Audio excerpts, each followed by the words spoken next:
Welcome to Dangerous Policy. I'm Charlene. I'm Crispin. And this is a channel aimed for intelligent people where we talk about important issues facing life in society. Yeah, that's exactly. I always forget it, but yeah, you've got it. Nailed it. So we're going to look at the topics that you covered this week. Mm-hmm. Nalvany? How do you say his name? Alexei Nalvany. Alexei Nalvany. So you talked about the poisoning. The poison situation. And I know it's interesting, to happen at this time. How long has Putin been in power? Like, would there be any motivation for this?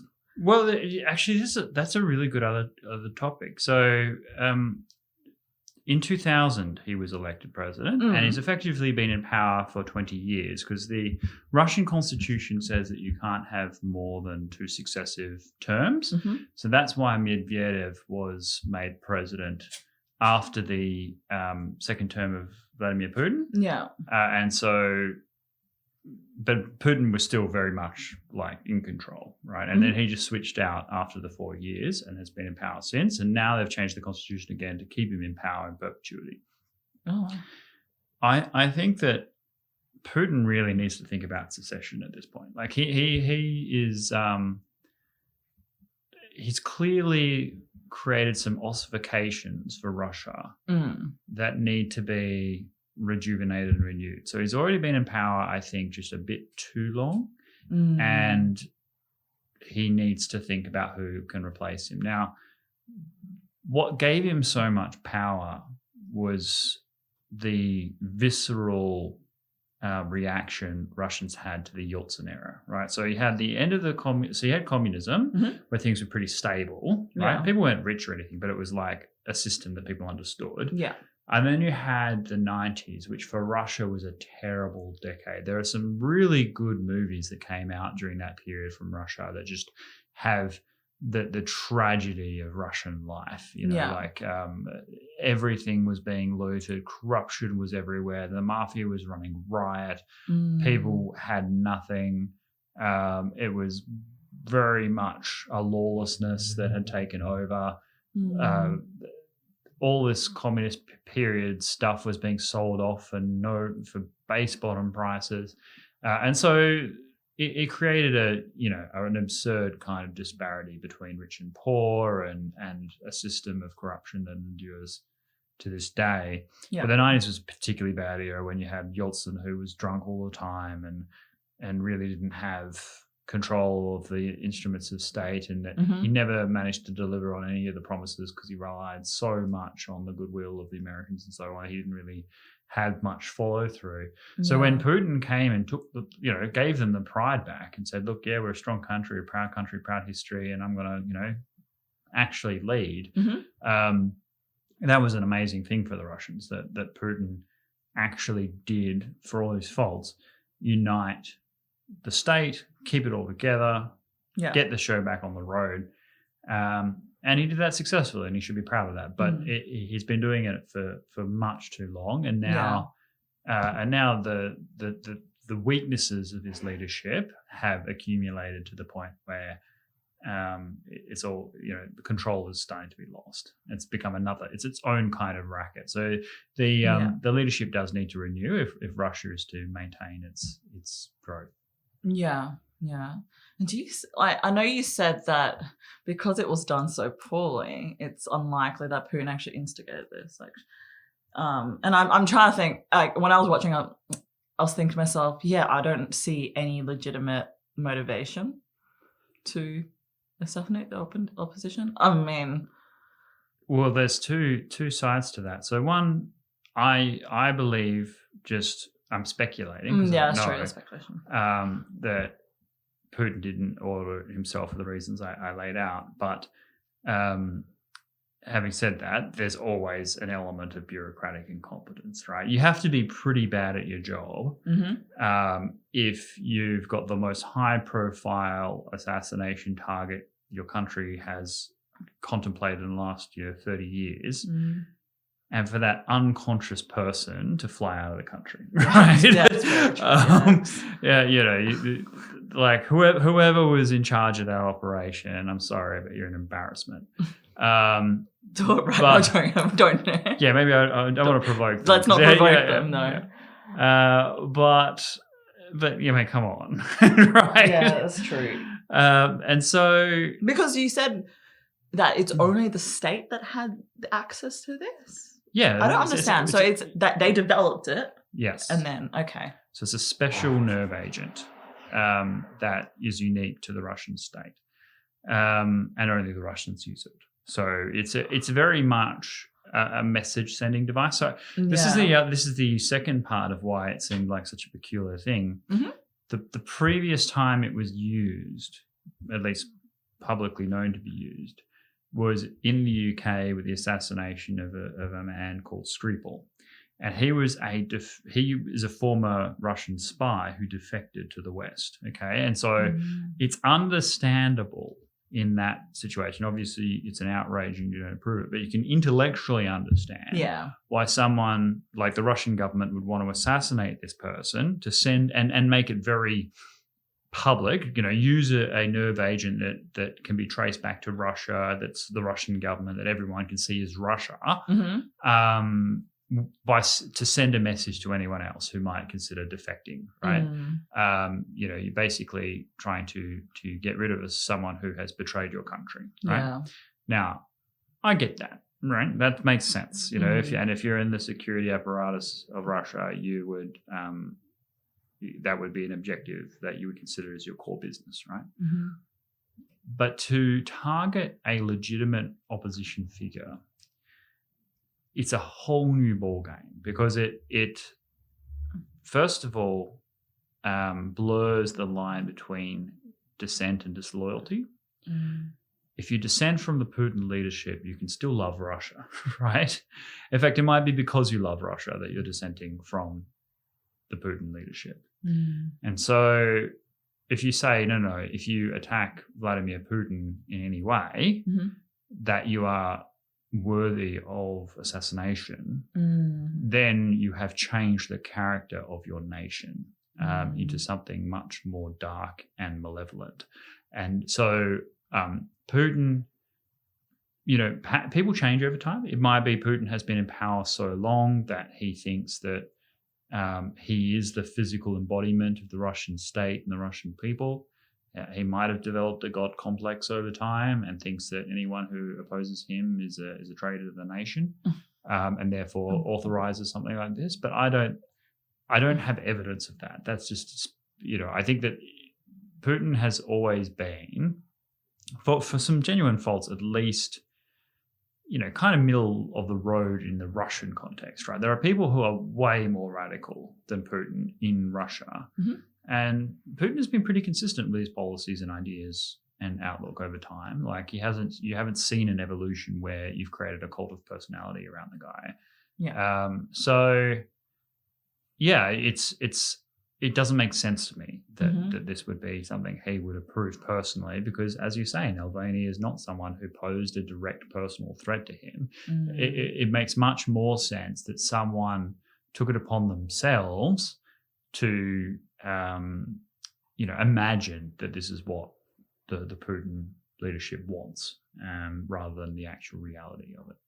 Yeah, interesting. And then you also touched on the role of the US. Can you tease that out a bit more?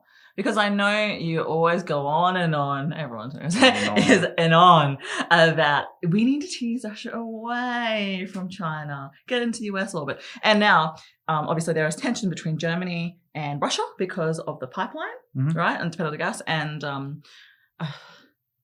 so they're putting pressure on Germany to stop that pipeline from going through. That's right. Yeah, depending on gas. So, yeah, can you just explore more about? I don't understand really the tension of the US, the role of the US. Okay, so the US, so NATO expands to the Russian border to include Estonia, Latvia, and Lithuania. Yeah. The US has had kind of two main objectives when it comes to Germany and this NATO expansion. Number one, reduce and eliminate any dependency that Germany has on Russia for anything, right? So there's this new Nord Stream pipeline that would increase the flow of gas from Germany to from Russia to Germany some exponential amount, right? This means that Germany would be highly dependent on Russia for this core resource. And Russia has used the supply of gas as a bargaining chip in things before, where they've turned off the gas in the middle of winter, impacting thousands of households and forced a crisis and series of concessions. So the Americans know that Russia is willing to use this supply for geopolitical reasons, and also this general sense that Germany, is not really playing ball when it comes to China. Germany's still kind of toying with the idea of Huawei and building, One Belt, One Road initiative and all this sort of stuff. And the US has like a lot of military in Germany, right? Because they're allies, you said. Yeah, and this is such a waste. So this brings us to the second objective the US has, which is Germany to actually invest in some of its own defense. So what you have is this country with 85 million people, first world country, high level manufacturing, high level of technology, highly affluent nation, spending, I think 1.3% of its GDP on defense. It's like almost half of what they're expected to spend under a NATO agreement, relying absolutely on US deployment on German territory. So the US taxpayer is protecting Germany, right? From who? Not clear. But, this is a legacy from the Cold War. So obviously Germany was partitioned west and east. Western allies had to be deployed to West Germany to prevent the Soviet Union from taking over. So that makes sense. But that's, we're 30 years out of date there. Those deployments absolutely should be removed. And Trump is right to pull them out because Germany should be spending money on its own defense. So first thing, don't be overly dependent on Russia, and two, actually be a real country and defend your own borders. The Americans are right to not want to spend the billions of dollars required to keep that deployment going. And this pipeline has been a bone of contention because Angela Merkel has publicly and privately been unwilling to budge on what she sees as this critical piece of commercial infrastructure for the sake of American pressure. But with her having to come out publicly and acknowledge that Nalvany had been poisoned and is currently in German care, then there has to be a response. And that the response from Germany just seems so blatantly obvious. The problem is any response that isn't to do with this pipeline will be perceived as weak, right? Because it's like, well, obviously you don't want to do anything with the pipeline. Like, so if it's an expulsion of diplomats or it's some kind of delayed summit or, some kind of fig leaf symbolism, that's just not going to cut it. It's going to have to be like, here is, real consequences for very bad behavior. Because it is unique to actually use the secret tools of the state to try and assassinate major political opposition figures is just beyond the pale, even for Russia. Yeah, just screams corruption. And also, loss of control of your own state. Yeah, well, if Putin didn't, in fact, order this himself, then yes, it does seem that is a real worrying sign. Like, who is making decisions in that country? Because I can't see it being Putin. It could be Putin, but if it is Putin, that has its own problems because how did he mess it up so badly? But B, I just don't think that's the case. I think it's much more likely that there are things going on in Russia right now that the rest of us are not privy to, but we do have a severe interest in. And bringing back to your previous point about teasing Russia away from China, I absolutely do think that is in the long-term interest of everybody concerned, including Russia. But in order to do that, we have a long way to go. So there are mistakes that the West have made, and I've laid that out in previous conversations. But there are mistakes that Russia makes too. So this kind of hinting of military intervention in Belarus needs to be responded to in kind. This attempted assassination is outrageous. This follows on a whole bunch of assassinations that take place of journalists, of other political figures, other business people. These Baltic allies legitimately fear for their security when you have countries as unpredictable and disregarding of rules and norms as Russia is. But I also understand that, this Baltic region is a place through which 3 invasions of Russia took place, one by the Swedes, one by Napoleon, and one by the Wehrmacht in World War II, devastating Russia. So there is a fixture of instability in that region, Belarus, Baltic, that needs to be resolved, but some trust needs to be put in place on both sides first, and Russia has to get out of this internal malaise. And so I'm worried I'm really worried that this could happen. Like the fact that Nalvany has been targeted in this way using government orchestrated weapons implies to me that just Russia isn't well, that there is something going on there that they're not fully in control of. That's interesting. Yeah. Okay. And on top of the disease, they're well over 1 million cases now. So people are sick. Oil prices have tanked. People aren't consuming oil. People aren't flying and all of that production. So all of that's curtailing their economy. The ruble is collapsing in value, which making the imports massively more expensive. So the Russian people are suffering right now, and Putin does not have the either the civil support or the policy imagination to solve these issues. So it just adds to the instability, and I think things are going to continue to get worse in Russia long before they get better. Yeah, we need to watch this space and just see the results, or they have to do an investigation, right? But she confirmed it. She confirmed that it was Novichok. Okay, yeah. We have to see 2 things. We have to see the American reaction. Trump has said he wants to see the evidence first. Yeah. Which people criticize him for that, but last time there was a case, he had a very strong response. I think this one would be even stronger. So I think it's perfectly reasonable for him to be convinced that this is all true. But once it is, he will need to respond. And given it's an election year, I'm sure he'll respond forcefully. Yeah. And I've already articulated what I think should happen. It should be a massive announcement that perhaps all troops. They said, actually, here's my recommendation, and I've got the person I admire most in his administration, Richard Grenell. I'll target him with this directly. Move all troops from Germany to the Baltic. All of them, all 35,000. Just pick them up and shift them over east, and that would be, and just link it straight to the Navalny thing. It's like Navalny, Belarus. We're putting things in the Baltic to reinforce their security. And then that becomes a massive bargaining chip down the line should they want to make a new agreement with Russia at some point, future point. Because one solution that I think is essential is I don't like the way NATO has evolved. NATO should be dissolved with a new pan-European security architecture that includes Russia, right? Okay. Now, as part of that, you would need to have permanent and enduring and very forceful security guarantees for the Baltic, right? Yeah.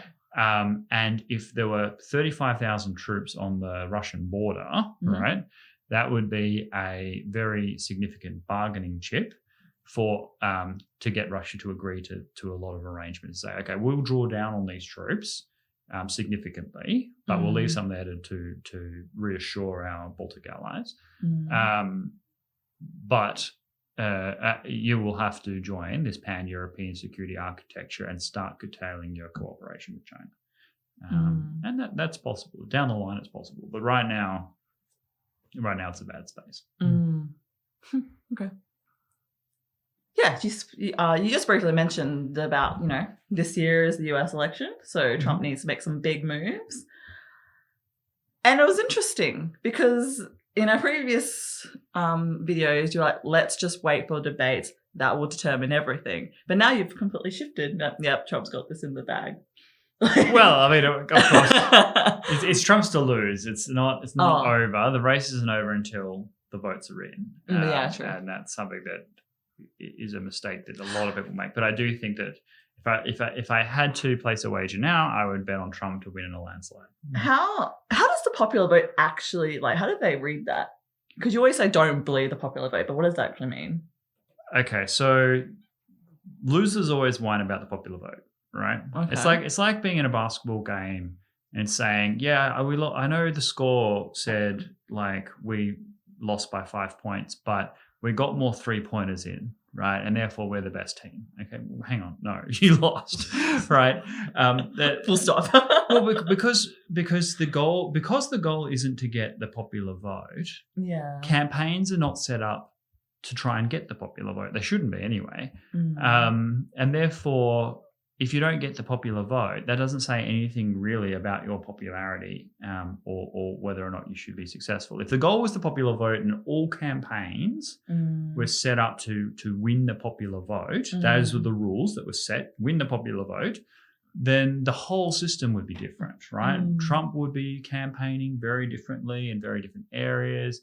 The Republican Party would be different in its characterization. The Democrats would be targeting things differently. So it's just, it's another world that doesn't exist, right? So the popular vote shouldn't be discussed, right? But what the popular vote is basically in a national election, who had more total votes? You know, does one get 60 million, 65 million, whatever, right? So that's not what determines who becomes president. What determines who becomes president is each state has a number of delegates. Those delegates are relative to the population of the state, but all you need is a bare majority in each state to win all of the delegates. So if you've got a 75% support in California, then you will get all the delegates of California. But if you only had 51% of support in California, you'd still get all of the delegates in California, right? Okay. So what you'd want to do ideally is move your most heavily winning states to reduce the population of voters that support you there and move those voters into battleground states to start to tip the balance, right? That would be the ideal migration for each party. But basically what it means is there are most states in the country will swing heavily one way or the other. So you can pretty much discount them. And then there are a bunch of states that are battleground swing states that can go either way. Okay. Now, what Trump did in 2016 is he flipped not only those states, but a whole bunch of states that are traditionally Democrat, right? These Rust Belt, working class, factory, kind of salt of the earth, married with children types who just like their traditional patriotic American values and voted Democrat because they see them as supporting the working class, right? But they feel completely abandoned by these coastal elite Democrats who care mostly about intersectionality and wokeness and white fragility and all this other kind of vote nonsense. Is that where you see the main, how do I say it, like pitfalls of the Democrats, of their messaging? Yeah, well, they've got two main crises, the Democrats. Three main crises, actually. Right. The first is the loathing of the base, right? So in Democratic circles, there's a saying that Democrats fall in love, Republicans fall in line. And it's very true. Democrats there's a left wing of the Democratic Party that's very passionate about trade, wages, universal healthcare, universal basic income, things that are real left kind of policy issues that tended to support Bernie Sanders, okay? And they despise what they see as corruption from the Democratic National Committee, the constant recycling of neoliberal kind of milquetoast centrists who basically like all these trade deals and ship jobs overseas, or they see as part of a corrupt money politics system that is brought up out of New York State and California. Absolutely, all these career politicians who have been there for 40, 50 years. So Biden, Hillary Clinton, Kamala Harris, like all these people just embody that. And so the Democrats just don't have enthusiasm for these people at all, right? And in fact, the Democrats at the moment are trotting out all these anti-Trump Republicans to say, oh, we've got all this broad-based support. These anti-Trump Republicans maybe have like a fraction of 1% of support anywhere, right? And they're definitely not supported by the Democratic base. To make them visually useful for your thing is a death sentence. So that's the first problem. Second problem is that the Democrats have lost the working class. Historically, they used to be the left economically, but right culturally, still patriotic for the American flag, what America stands for, its foundation documents, its what makes it unique in the world, American power, but also, just economically, like extending, retirement pensions and making sure workers have minimum wages and that sort of thing. Yeah. And that kept a strong coalition of the trade union movements, through the Rust Belt.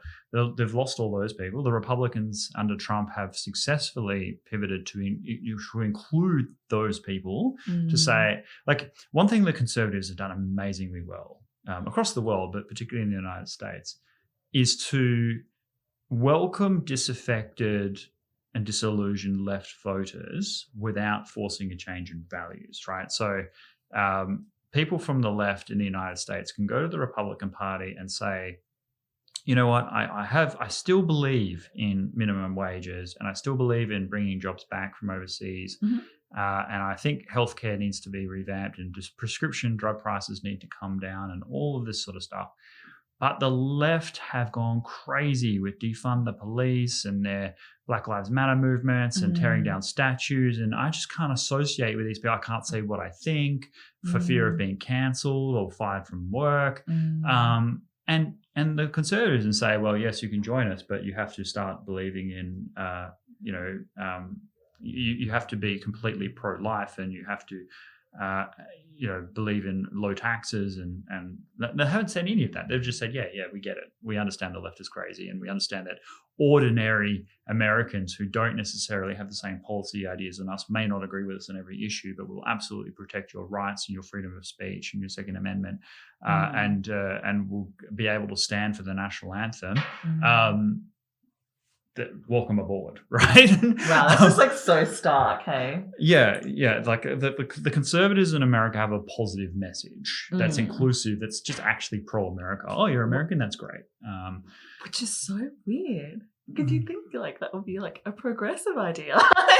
To be more inclusive. And then Well, inclusive has to mean inclusive of ideas, right? Like what the left has called inclusive is the inversing of, like, it's a fundamentally racist idea that instead, like, once upon a time you had Martin Luther King, who said famously, which just resonates, and I think about it almost every day, is I have a dream that my children will not be judged by the color of their skin, but by the content of their character. Right. And as Sam Harris said, we have to start treating skin color like we treat hair color. Right.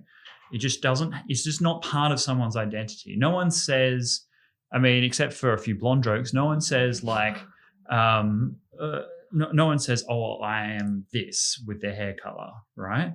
Whereas plenty of people in America say, I am, a Black American, and as a Black American, I have this experience and this identity, or as a white whatever, I have all this privilege, and I have to acknowledge, the historical guilt that my family have. It's so pernicious. It reintroduces race as an important characteristic, and what intersectionality does is say, it's a masochistic form of racism. It's all talked about as by white people to basically say that their history is one of a continuous shame and oppression of others, and it divides everybody into oppressors and victims. And and that implies, and not only implies, says that one's immutable characteristics, like skin pigmentation, is a significant factor in how you are experiencing the world, and that's just not true. There are certain things in America that are genuinely racist. Number one, Harvard's admission policy that marks down Asian and white students, right? But particularly Asians who are scoring amazingly well on tests. And why do they do that? Because they're intelligent, they work hard, right? But because Harvard has this image of itself, right, it's excluding all these Asian students, right? They don't want Asians there. It's just, I mean, that's outrageous, right? But you can't really explain it, because I feel like it's hard because, again, like, I'm not of those backgrounds, and I feel like people's lived experience, I don't know, I feel like the lived experience in America is very different when you're in it. Like there are I think neighborhoods out there that are disproportionately more affected and like have lower income, and there's overrepresented would be African Americans peoples, and you can't ignore these kind of statistics. But like, in saying that, I think I kind of see what you mean with your argument, as in like, it's the system, not so much your skin color, like that. I don't know. There's a few things. So to say no, it's a very good. You're touching on things that people know to be true. Like, people know that you're more likely to be shot if you're a black man in the United States than a white person, right? Yes. But the vast majority of crime is within those communities, right? And it's not because of those communities. It's because they live in poor areas of Baltimore and places that have not been serviced properly. They don't have clean water. They don't have job opportunities. They have epidemics of opioid usage. And that's a hotbed of crime, right? But it's not that police officers, many of whom happen to be black, are just going around massacring legions of black people, right? That's just factually incorrect. And I also think, I remember the Covington boy who was in the Washington with his MAGA hat, and he was 16 years old, and there was this Indian guy, American Indian guy, who came up and harassed him, right? But the way it was reported was that he was a MAGA kid going around harassing American Indians, right? And every kind of left-leaning news station, CNN, MSNBC, and stuff, just absolutely vilified this kid, right? Now, they've all had to pay out massive compensation, defamation to this kid, CNN one in particular, since then. So it's been made right. But this is a kid from Kentucky, right, who'd made the trip with his school to go and, give his political views in the Washington Monument and so on. Absolutely good thing to do, civic thing. Had done nothing wrong except not react to being attacked, okay? And yet he was vilified because he just was a white kid with a hat, right?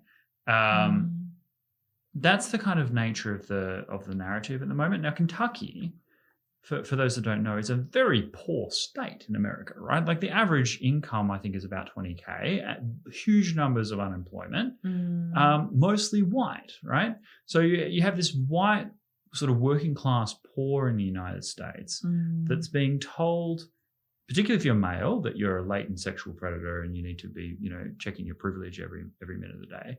And two, you are responsible for compensating the minority groups of America for all the injustices of the past, right? Now, if you're poor and struggling, your family's got, alcoholism and opioid, like prescription drug kind of dependency, and you've been left out of work, and you can't afford healthcare, very hard to feel particularly privileged, right? Yeah. And so, but this is the thing, that these divides are unnecessary. Like, I don't even like saying white kid, black parts of America. Yeah, because you're Americans, and you need to kind of. That's very true. As I said, hair color. This brings up a statistic that I report on one of my daily briefs, which I credit Glenn Greenwald actually found the statistic and published it. So full credit to him, but something I think none of us wanted to see. which is that in the past month, now you're going to sit down for this, in the past month in the United States, 10% of the population have seriously contemplated suicide. That's 25% of 18 to 25-year-olds, right? I'll dig out the quote and we can stick it up. We're in an era where 50, 60, 70 million Americans have found themselves out of work for the first time. Yeah. The disease has spread to many millions of people. The hyper-partisanship has reached civil war levels. And Facebook, Mark Zuckerberg has announced just in the last couple of days that he will not allow any political advertising of any kind on Facebook in the 7 days leading up to the election.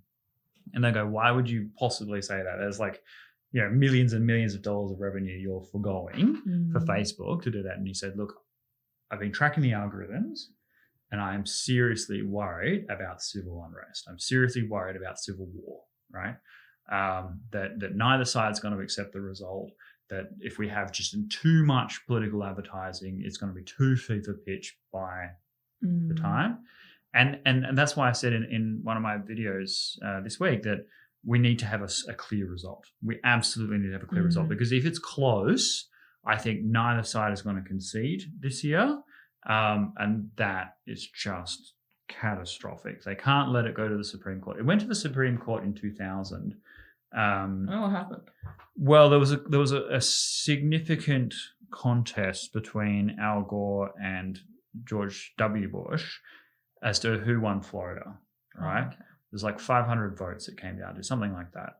And Florida was the swing state that tipped the election. And it went to the Supreme Court of the United States, and the Supreme Court decided that George W. Bush would be president. Right? Now, that was an era in which pre-9/11, tremendous hope for the future, and most Americans were comfortable with either result, right? They were like, just give us a result that's fair. We know it's close, and whether it's George W. Bush or Al Gore, we'll be comfortable with that. Now we know in retrospect that Al Gore and George W. Bush were miles apart, and they would have had very different presidencies had either one of them been elected. If Al Gore had been elected, it would have been all Green New Deal, climate change, et cetera, et cetera. And George W. Bush, Iraq War, and we saw what happened there. So very different in retrospect. But at the time, they didn't seem so different. They seemed quite similar characters. They both had been around for a while. And most Americans weren't. They were hopeful for the future. This was like after September 11, everything changed for America. So since 9/11, the United States has lost its incredible confidence, and at the time it happened, it was considered the world's first hyperpower, right? That is so powerful that it could take on the rest of the world combined. Now, whether that's true or not is kind of irrelevant to the fact that that's how it was perceived. And yet the United States now is in domestic crisis. Like, there are so many historical allegories of civil conflict and echoes of the Civil War that's just coming back. It's incredibly challenging period for America, and I don't think that I definitely don't think that Biden and Harris is what anybody wants, and certainly a problem for everyone except the establishment Democrats who fund the party organization. Yeah. Oh, that's interesting. Gosh, I just feel like there's so many things wrong with the Democrats at the moment. And, after I watched that video, I was kind of like, yep, Republicans. But then, like you said, like, we definitely need a clear majority, right, for Americans to feel confident in their leaders. Confident in their system. Yeah. I mean, so when Al Gore and Bush, people just like, the Supreme Court can sort it out and we'll accept it. But now it's we hate the other side and they're just trying to destroy the country and take over, and they're either a bunch of fascists or communists, and therefore allowing them to steal the election is unacceptable. And that just has echoes of Abraham Lincoln winning the presidency with a very low minority of the popular vote, but winning the Electoral College, and the response from the Democrats at the time that seceded from the Union and created the Confederacy. If we have a contested election, then there will be massive civil unrest, and that is reflected by Zuckerberg's public concern. Yeah. My hope is that we have a lopsided victory for one side or the other that no one can doubt. And I think that if I was to, as I say, put money on who that would be, it would be a significant lopsided Donald Trump re-election victory. Well, yeah, for sure. And the fact that Biden, when he said that he's going to do one term, and like that doesn't give any confidence into American people. Yeah, he's got dementia and he'll do one term even if he doesn't. And then it'll go to Harris. And the people didn't vote for Harris. No, she lost the primaries hopelessly. So I don't know who the Democrats think their constituency is right now, right? Like, and Donald Trump put the nail on the head. He said, look, I'd be much more worried about running against Bernie Sanders than I would be against Joe Biden, because Bernie Sanders, for all his faults, has a legitimate base of support. Like, there are people that are out there who are passionate about his election, his candidacy, what he stands for.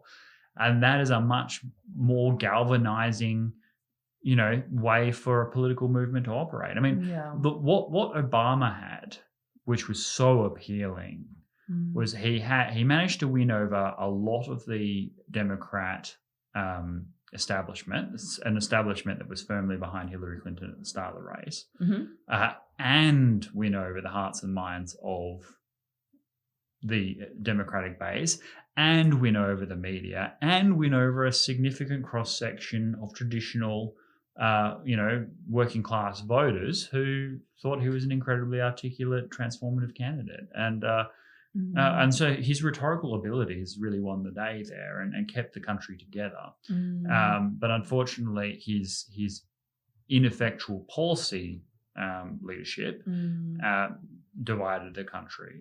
You can't all go down to the fault of Fox News and the Republicans. Like, there were these problems were pre-existing, and Obama did not help. But now we're in a situation where the Democrat establishment views the presidency and Congress primarily as a form of power, and therefore, it's a Game of Thrones situation, while the disaffected, demoralized Democratic base feel like none of their flagship items, even legalizing marijuana, like none of their flagship items are being considered, and therefore they're not going to turn out and vote for Joe Biden or Kamala Harris. And so who is? People, there's one thing that America... What could save them? Is there anything that could save them? Tulsi Gabbard and Andrew Yang. That's very true.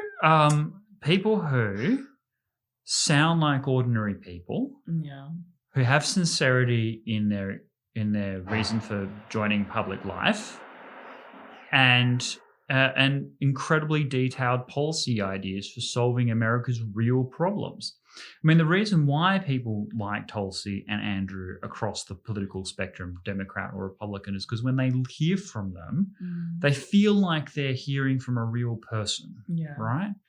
And that was kind of Trump's appeal as well. Like, for all his, commentary and speech, you knew what he was saying is what he was thinking, right? Like, and this is where polling gets, when you have these sort of managerial professional campaigners, where this is all going wrong, because they go, well, comments on this don't poll well, and these kind of words upset this group of people, so here's your managed speech that you're going to say.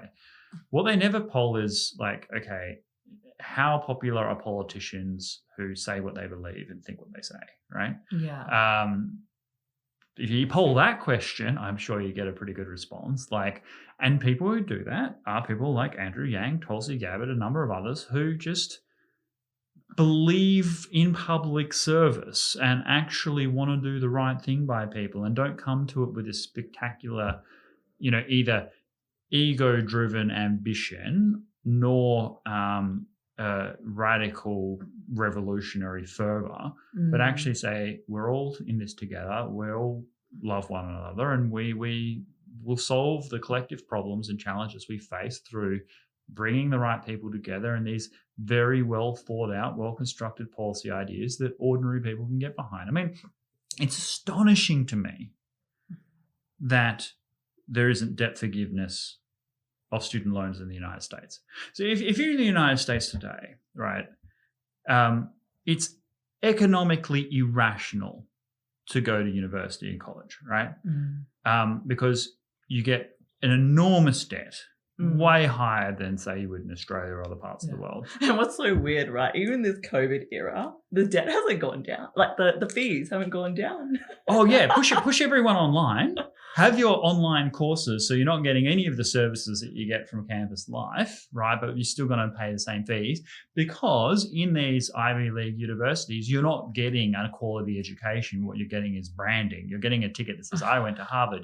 It's just absurd. You're not being educated. So you actually have, not only is it economically irrational to get an education through the college system, you are also getting a much better opportunity to get education through a variety of other mechanisms that you don't actually have to get in that debt to get that level of knowledge. You can actually get all of this information basically for free on YouTube.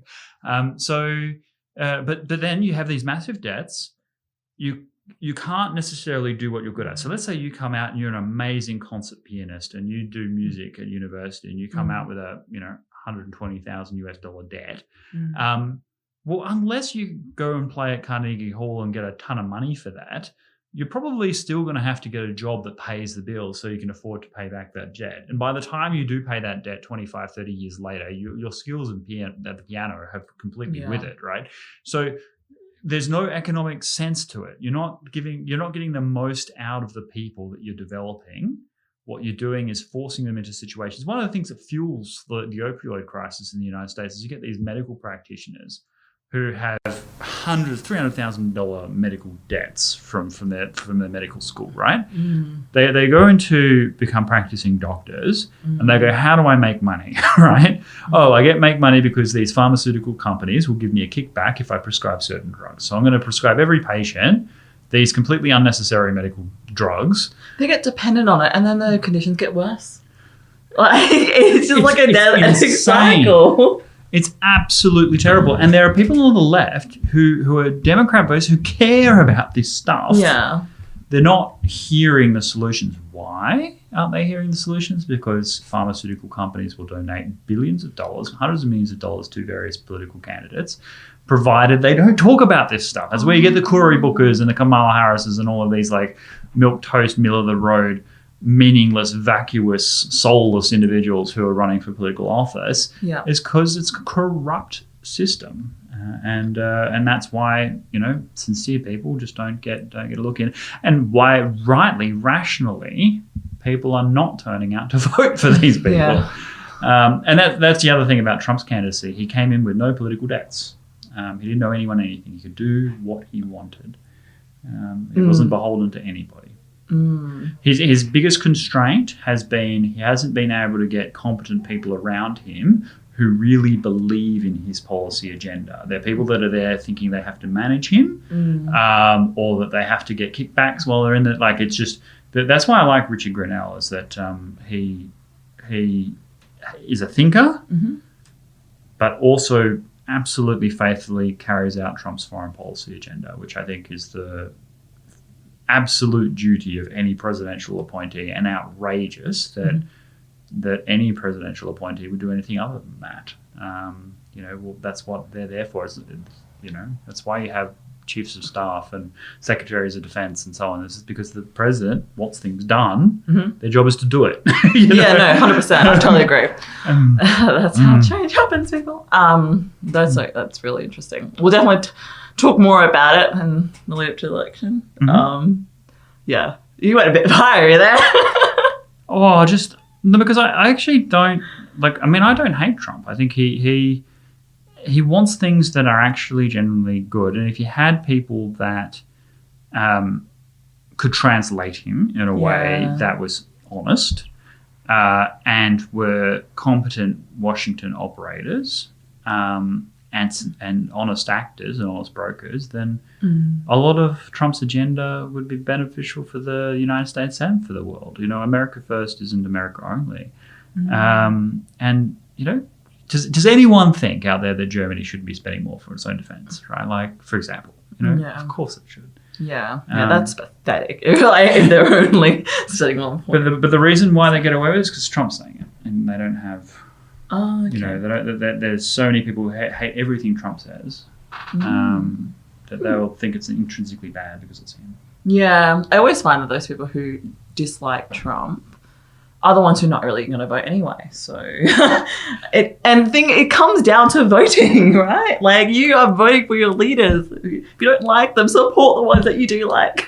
But yeah, we'll have a conversation about like what does a vote actually mean, and we will definitely explore that further. Maybe not in this video. No, another time. Yeah, definitely another time. Otherwise, we'll spiral out.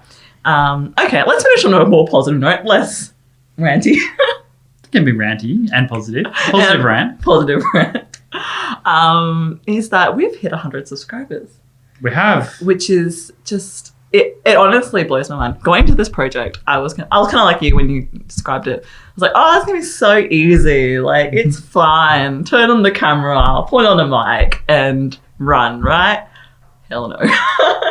Hell no. Like, it's been just been a roller coaster in terms of sometimes our camera's lopsided, sometimes we're not in focus, this thing doesn't, like, our mics don't work, the lighting, thank you for my brother, but the lighting was, if you look at our previous videos, it is transformed.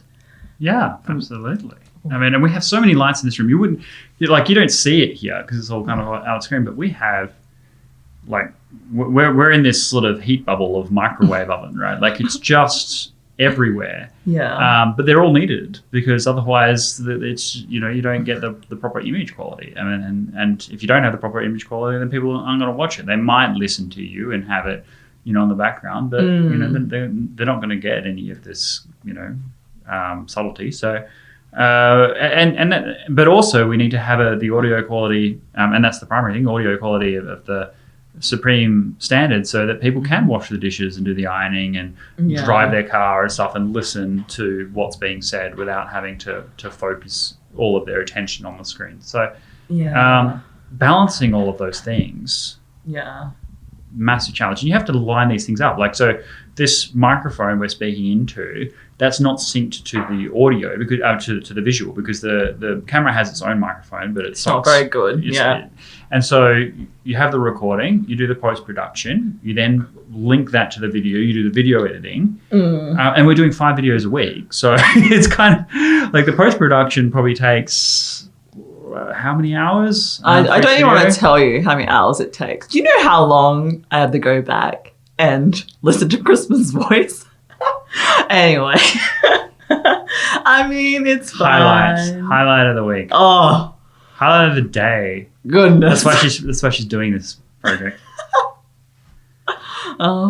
Yeah, and I have to go back, and he sometimes goes in circles. I mean, you're getting better, but I mean, like in the beginning, you're going in circles a bit. And I was like, what did he say? Well, that's the next step. So I think we are now at a production value that we think is sustainable. I think the audio quality is fine. Like, this is as bad as the audio quality should get with these microphones. The reason we use these mics is because they're very easy to sync up when we're doing the week in review. So if you have multiple guests, these are good microphones to use. My standard RE20 is a work of beauty, but it requires a lot of gain input, right? If you go back to the earliest videos, you'll hear it's so quiet. One of the most biggest complaints we'd have is that people couldn't hear it on handheld devices. So an enormous amount of juice gets pumped into that thing to make it audible, but a really valuable kind of bit of tech. I really like it, not cheap. So hopefully that's at the right standard. Now what we need to do is make sure that the format is tight, that people understand at the beginning of the video what the video is about, and also what they're going to get out of each video. Charlene is very big on that, to make sure that each time we speak on a subject, there's something tangible that the audience takes away, that it's not just, a soliloquy of thought, but that even if it is food for thought, it's questions that are really valuable for people to contemplate. And that we're always adding value. We always have to remember, and Charlene is big on this as well, she might want to talk more about it, but we always have to remember that we're taking up people's time when they're watching this, that this is, people have limited time in their day, they're devoting some of that to us, and we really need to make sure that each moment of that is valuable time well spent, that they're not... even if you're watching us procrastinating from something else you should be doing, that at least you can minimize that guilt. And that's what I like. That's why I'm so appreciative, and I really do thank people who have supported the channel so far, because it just means a lot to even conceptualize 100 people have just clicked that subscribe button and be like, I want to see more of this kind of content. Stuff that we've put hours and hours of work in, is just, it just makes me smile so much. And I'm so thankful. I can't share my appreciation as much as I can. You shared your lessons, what you've learned. I want to share a bit of lessons. Yep.